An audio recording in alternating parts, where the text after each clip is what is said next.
बयान करें। कायदे जमीयत, कायदे इनकलाब पाकिस्तान, कायदे इनकलाबी हजरत मौलाना फजल रहमान साहब तशरीफ ला चुके हैं।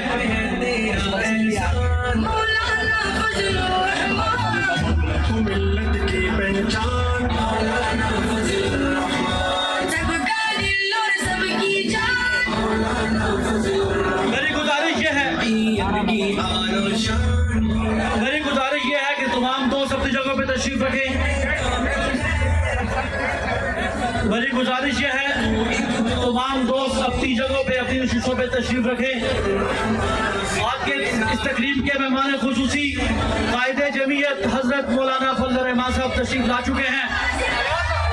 बहुत सी अफवाहों के बावजूद, बहुत सी धमकियों के बावजूद आज एबटाबाद की अवाम का ये जमे गफीर ठाठे मारता हुआ समझकर ये बात बताने पर मजबूर है कि एबटाबाद की अवाम कायदे जमीयत मौलाना फजल रहमान के साथ।